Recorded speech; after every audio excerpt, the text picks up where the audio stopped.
කැරටින් එක තමයි වැඩිපුර ඉල්ලලා තියෙන්නේ. හරිද? මෙන්න මේ අයිටම් තුන තමයි කට්ටිය මගේ වැඩිපුර ඉල්ලන්නේ. එහෙනම් මෙන්න මේ අයිටම් මේ තියෙනවා බොඩි ලෝෂන් එක, එන්චාන්ට් එකේ, රොමැන්ටික් එකයි, කැරටින් එකයි. මේ අයිටම් මේ දෙනවා මම ඔයාලට. මේ අයිටම් මේ දෙනවා බොඩි ලෝෂන් එක 1100යි. මිලිලීටර් 250. මිලිලීටර් 250 මම ඔයාලට දෙනවා 1100යි. මේවා දෙන්න හෝල්සේල් ප්‍රයිස් එකට. ඔයාලා කඩයක් දානවා නම් ඒත් මට කතා කරන්න. ඔයාලා ගෙදර පාවිච්චි කරන ඒත් මට කතා කරන්න. උපරිම සාධාරණ මිලට මේක මම දෙනවා 1100ට. හරි. ඊට පස්සේ යනවා අපි සව ජෙල් එක. එහෙනම් සව ජෙල් එක කියන්නේ මෙන්න මේ අයිටම් එක. ඔයාලා බලන්න. මේ තියෙන සව ජෙල් බඩු හැමතැනම දාලා තියෙන්නේ මේ තියෙන සව ජෙල් එක. ඊට පස්සේ මේක රොමැන්ටික් එක තියෙනවා.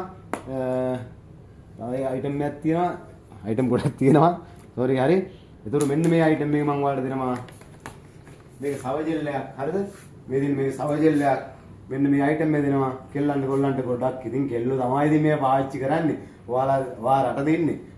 දූඩ යවන්න ආසයිද? දූ ලස්සනට තියමුද අපි? එහෙනම් දූ ලස්සනට තියනවා නම් මේක එකක් යවන්න. පොඩි ගාණක් වෙන්නේ. මම ඔයාලට ප්‍රයිස් එක කියන්න. මේක මම දෙනවා ඔයාලට සව ජෙල් එක 1800